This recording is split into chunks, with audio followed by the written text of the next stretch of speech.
Welcome back to the channel. My name is John, and today we are covering the latest in Bitcoin news. First up, we have some good news for FTX customers. Seems like they'll be getting their money back and then some.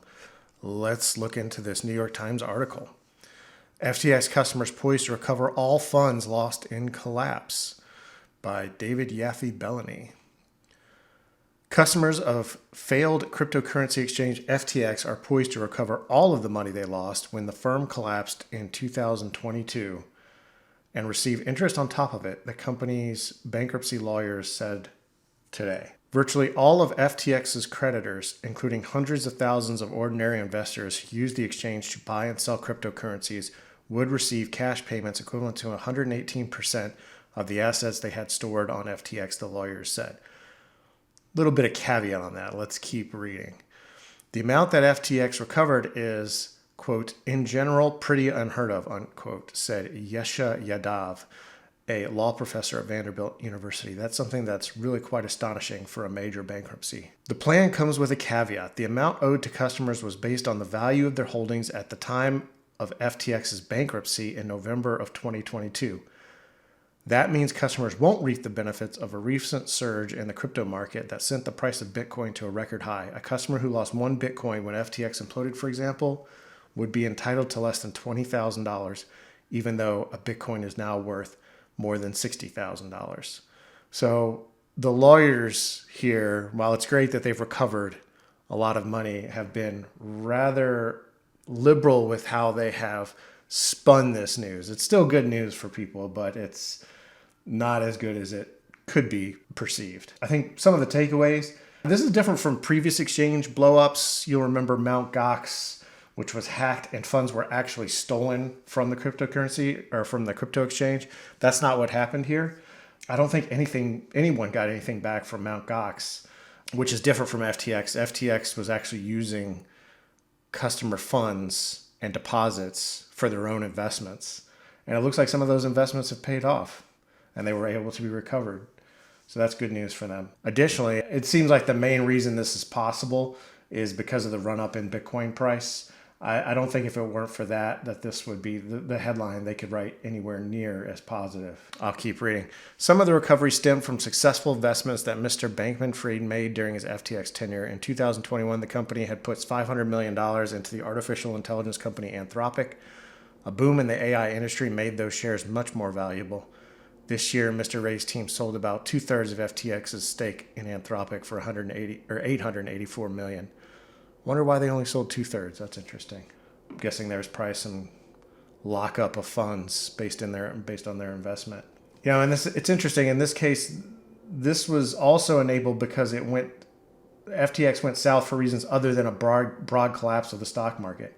In those cases, many firms get exposed when there's a panic, but the problem is compounded in those situations because the assets they have on their books have also declined in value.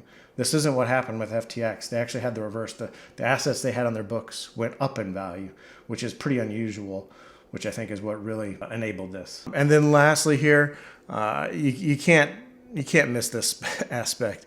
The bankruptcy has also been highly profitable for the lawyers working on it. As of last fall, the law firm Sullivan and Cromwell and other experts overseeing the FTX case had charged more than $320 million in fees. The lawyers always get paid. That is any situation like this, the lawyers are going to get paid. And that's, I don't know if anybody's going to have a heartburn, but $320 million in lawyers' fees, I can't imagine what they did for that. But in any case, next story we have is some details around the very mysterious detention of a Binance executive in Nigeria.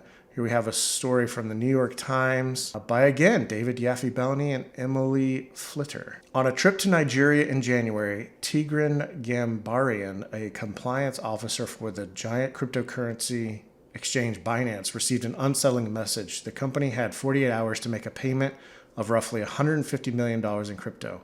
The Binance officials fled Nigeria in a panic. He also alerted contacts in the Nigerian government, the people said, and recounted the incident to them. The episode was a backdrop for a second trip to Nigeria that Mr. Gambarian took in February. So my first question is: so you went to Nigeria. Somebody tried to shake you down for serious money.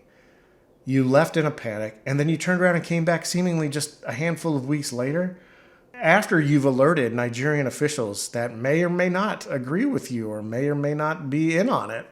I really got a question why they were doing that. Continue on. In the blog post, Mr. Ting laid out the history of Binance engagement with Nigeria, which has become a hotspot for the crypto industry. It is the second highest rate of crypto adoption in the world behind India, according to Chainalysis, a data firm. So that was my first question: is why are you going to Nigeria? And this really answers it. It's a very big Bitcoin market. And as a result, tensions continue to escalate. Over recent months, Nigerian officials have argued that trading on Binance contributed to the collapse of the country's currency, the Naira. And in December, a committee of the Nigerian House of Representatives asked that Binance representatives appear for a hearing. So it's clearly already a tense situation. They are being scapegoated or accurately blamed as causing a collapse of the native currency. And yet they went back. Seems very questionable to me. So they came back to Nigeria and they continued having talks. And those talks eventually break down. And here I'll continue the story.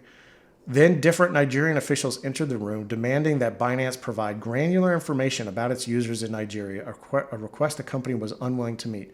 Mr. Gambarian's and Mr. Anjarwala's passports were confiscated, and the two men were held for 3 weeks in a secure compound. On March 22nd, their lawyers received word that criminal charges were coming. Mr. Anjarwala escaped the next day. He left Nigeria and has not spoken publicly since. So they get arrested. They sit in a Nigerian prison. Just a wild story. There's a few more details here. There's a trial coming up on May 17th. Another story of the weird, crazy world of Bitcoin and governments around the world and how they're handling it. Just crazy. Lastly, we have an interesting idea from Argentina to make use of energy extraction waste gases. For those unaware, in the energy industry, it's common practice to flare off burn off gas without making use of it, extraneous natural gases. There's a couple reasons for this. One is safety. If they've got pressure building up, they need to release that pressure, so they'll burn off some of the gas. And usually in those situations, there's not an economically viable way to store it or transport it or otherwise make use of it, so they just burn it off. It is wasteful and it's unfortunate, but it is a reality. So here is a story from Bitcoin Magazine about Argentina. State-owned energy firm YPF subsidiary YPF Luz recently partnered with Genesis Digital Assets to launch a gas flare-powered mining facility. It will harness 1,200 machines to monetize gas currently being flared into the atmosphere.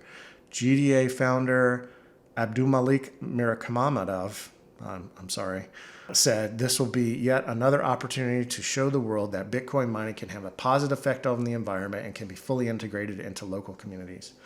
So curious to see if this actually pans out, but it's an interesting idea, basically using a byproduct from the energy extraction business to make use of those waste gases and use them for Bitcoin mining, which is at least productive rather than just burning it and doing nothing with it. So that is your Bitcoin news roundup for May 9th, 2024. Thanks for watching, and please like, comment, subscribe, and we'll catch you next time.